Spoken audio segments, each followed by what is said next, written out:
రాష్ట్రంలో రాష్ట్రపతి పాలన విధించాలటండి. ఏమండి, మాజీ ముఖ్యమంత్రి జగన్ రాష్ట్రంలో జరుగుతున్న దారుణాలను గవర్నర్ చూసి చూడనట్లు వ్యవహరించకూడదు.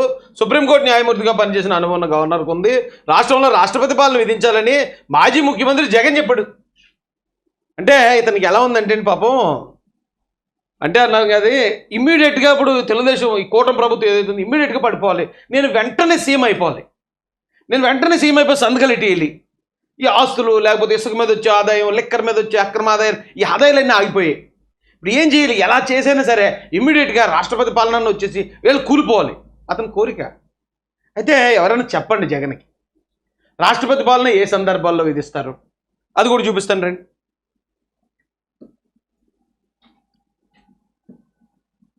రాష్ట్రపతి పాలన ఆల్రెడీ మన రాష్ట్రంలో 2 సార్లు విధించారండి.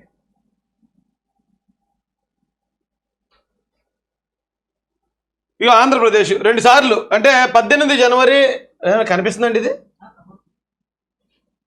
1973, 10 డిసెంబర్ దాకా ఉంది.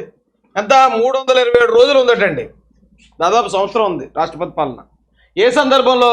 సీఎం పివి నరసింహారావు హయాంలో జయాంధ్ర ఉద్యమం కారణంగా శాంతి భద్రతలు కుప్పకూలాయి. జగన్మోహన్ రెడ్డికి ఎవరైనా చెప్పండి, రాష్ట్రపతి పాలన ఒక రాష్ట్రంలో విధించాలి అంటే ఆ రాష్ట్రంలో పెద్ద పెద్ద అల్లర్లు జరుగుతూ ఉండే, మత ఘర్షణలు, లేకపోతే 2 వర్గాల మధ్యలో ఇక ఈ స్థాయి పెద్ద ఉద్యమాలు జరగటం, ఒకరిల్లు ఒకరు తగలబెట్టుకోవటం, లేకపోతే ప్రభుత్వాస్తులు ధ్వంసం చేయటం, ఇలాంటి పెద్ద పెద్ద విషయాలు జరిగినప్పుడు రాష్ట్రపతి పాలన పెడతారు. First point. ఇక రెండోసారి ఎప్పుడు పెట్టారు? ఉమ్మడి ఆంధ్రప్రదేశ్ను విభజించి ప్రత్యేక తెలంగాణ రాష్ట్రాన్ని ఏర్పాటు చేసేందుకు ఆంధ్రప్రదేశ్, తెలుసు కదా ఆంధ్ర తెలంగాణ గొడవలు. ఆ గొడవల సమయంలో కిరణ్ కుమార్ రెడ్డి గారు కూడా లేదు కుదరదని చెప్పి ఆయన వ్యతిరేకించిన ఆ సమయంలో అప్పుడు కూడా రాష్ట్రపతి పాలన పెట్టారు. ఇది రెండవ ఉదంతం ఆంధ్రప్రదేశ్లో.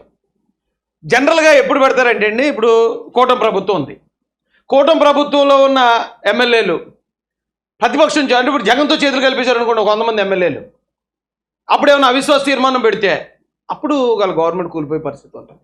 కానీ ఏమైనా చిన్న చితక మెజారిటీ ఆ కూటమిది 164, జగన్మోహన్ రెడ్డికి 11. పోనీ ఏమైనా దగ్గరగా ఉన్నారంటే ఏదో ఒక 20 మంది ఇటే పడారంటే ఏమైనా తేడా వస్తుంది అనుకుంటాను కూడా లేదు. ఆంధ్రప్రదేశ్ ప్రజలు అసలు ఇతన్ని లేవనివ్వకూడదని డిసైడ్ అయిపోయారు జగన్ని. ఇతను అసలు లేవడానికి వీల్లేదని 11 సీట్లు కూర్చోబెట్టారు. అంటే ఆ అవకాశం కూడా పాయే. అస్సాంలో ఉన్న విదేశీ పౌరులకి, అస్సాం స్థానికులకి జరిగిన గొడవల సమయంలో అస్సాంలో పెట్టారు. ఇలా పెద్ద పెద్ద అల్లర్లు జరుగుతాయండి.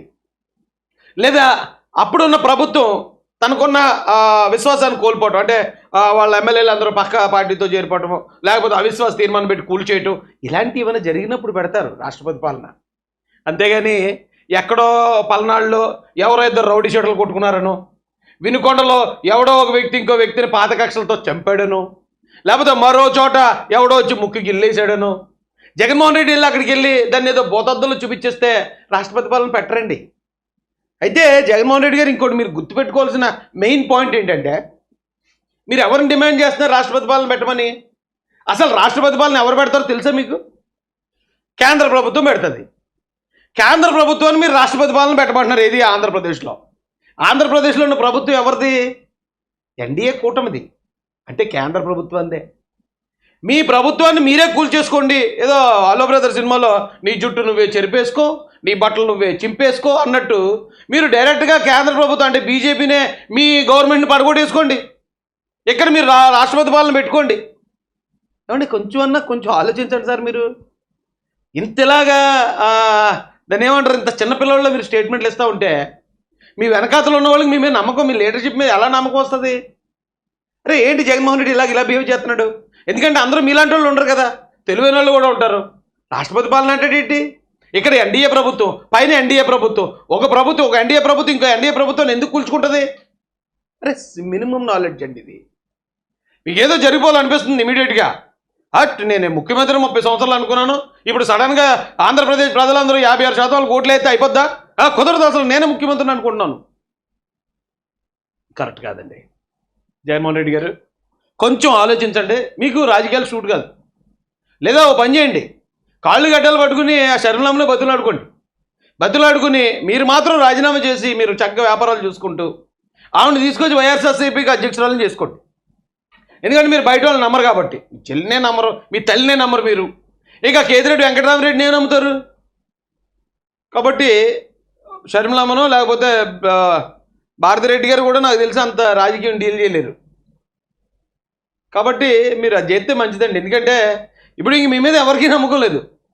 వైజాగ్ స్టాండింగ్ కమిటీలో 10కి 10 టీడీపీ నెగ్గేసిందంటే అక్కడ ఉన్నవాళ్ళు మీ వాళ్ళు, మళ్ళీ మీ ఎమ్మెల్యేలకు మీ మీద నమ్మకం పోయింది, మీ మంత్రులకు మీ మీద నమ్మకం పోయింది, మీ మాజీ మంత్రులకి, ఇప్పుడు ఎంపీటీసీలకి జడ్పీటీసీలకి సర్పంచులకి మీ మీద నమ్మకం పోయింది. రేపు అప్పుడు ఎమ్మెల్సీలో కూడా మీరు దెబ్బతినేస్తారు ఘోరంగా. ఎందుకంటే అక్కడ ఉన్న వాళ్ళందరూ మీ నిజ స్వరూపం తెలుసుకున్నారు. బొత్స సత్యనారాయణ గారు కూడా పెట్టే డబ్బులు బొక్క. ఏంటండి చాలా బాధ అనిపిస్తుంది నాకు జగన్మోహన్ రెడ్డి గారు ఇలాంటి పరిస్థితిలో ఉండటం. ఏమండి ఈయన మళ్ళీ వాళ్ళతో మీటింగ్ పెట్టాడు కదా. మీటింగ్ పెట్టాక ఇప్పుడు అక్కడ ఉన్న వాళ్ళందరికీ తెలుసు వాస్తవాలు ఏంటని. వాళ్ళు ఏం తెంగరోళ్ళు కాదు, ప్రజాప్రతినిధులు. మళ్ళీ అవి అబద్ధాలు రిపీట్ చేస్తున్నాడు. విలువలు విశ్వసనీయత అంటాడు ఈయన. నేను విమర్శించడానికి హేళన చేయడానికి చెప్పట్లే, కానీ ఒక ప్రతిపక్ష నాయకుడు, అదే ఆంధ్రప్రదేశ్కి చెందినోడు, మాజీ ముఖ్యమంత్రి, ఇంత దిగజారి మాట్లాడుతూ ఉంటే నాకు సిగ్గు అనిపిస్తుందండి. ఆ పార్టీలో ఎవడు చెప్పేవాడు లేడా ఇతనికి అనిపిస్తుంది. కనీసం సలహాన్ని ఇవ్వాలి కదా, అలా ఇవ్వకుండా ఎందుకు ఎలా వదిలేసారు ఈయన్ని?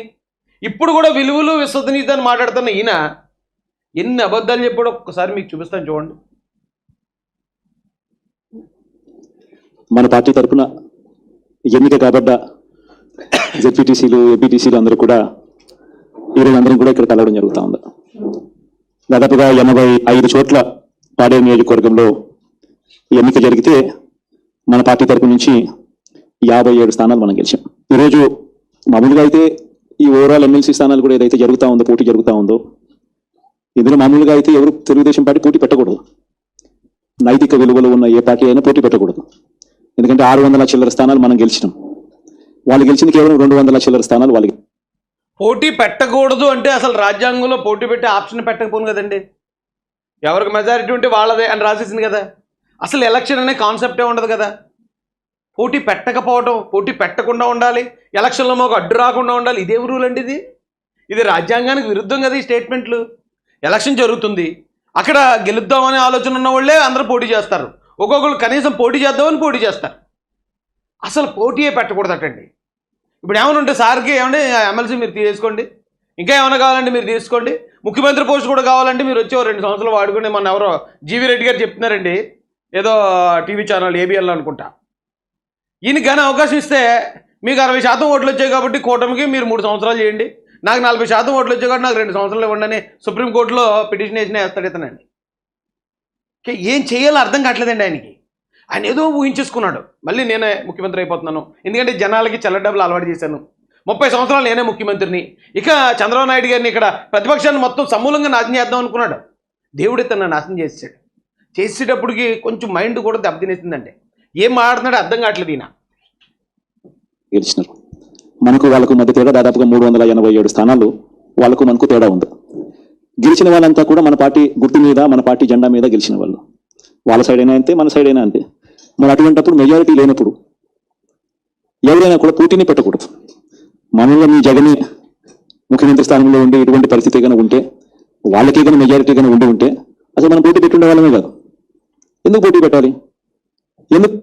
ఇప్పటికింకా ఆయన ఒక సత్యహరిశ్చంద్రుళ్ళ, మాటకి కట్టుబడే శ్రీరామచంద్రుళ్ళ, ఆయన హీరోగా ఊహించుకోవటం అనేది జగన్మోహన్ రెడ్డి గారిలో ఉన్న ప్లస్ పాయింట్ అండి. ఆయన మొత్తం రాష్ట్రం అంతా తిట్టుకుంటున్నా, రాష్ట్రం అంతా ఈయన చేసిన పనులు వ్యతిరేకించిన, ఈయన్ని మడిచి 11 సీట్లు ఇచ్చి మూలను కూర్చోబెట్టిన, ఇప్పటికింకా నేను ఎంతో ఉత్తముడిని అనుకున్నాడు ఆయన. నేను చాలా ఉత్తముడిని, నేనైతే అసలు పోటీ పెట్టిన ఆ పొజిషన్లో నేను ఉంటే, వేరే పార్టీ గుర్తు మీద నెగ్గినోళ్ళు, వేరే పార్టీ గుర్తు మీద నెగ్గినోళ్ళు అసలు మనం అరే రే రే రే ఏం మీరు మర్చిపోతారు? షార్ట్ టర్మ్ ఉందా మీకు? కానీ జగన్మోహన్ రెడ్డి గారికి నేను అడుగుతున్నానండి, షార్ట్ టర్మ్ మెమరీ లాస్ ఏమైనా ఉందా ఈయనకి? ఎందుకంటే ఆ రాపాక వరప్రసాద్ అనే వ్యక్తి ఆయన జనసేన గుర్తు మీద ఎక్కాడు, గ్లాసు గుర్తు మీద. అతను తీసుకొచ్చి వీళ్ళ పార్టీలో పెట్టుకున్నారు. ఆ ఏరియా రాజోలకి ఆయనే ఇన్ఛార్జ్ కూడా ఇచ్చాడు. వల్లభనేని వంశీ అనే వ్యక్తి సైకిల్ గుర్తు మీద ఎక్కాడు. అతన్ని తీసుకొచ్చి అతను పక్కలో పెట్టుకున్నాడు.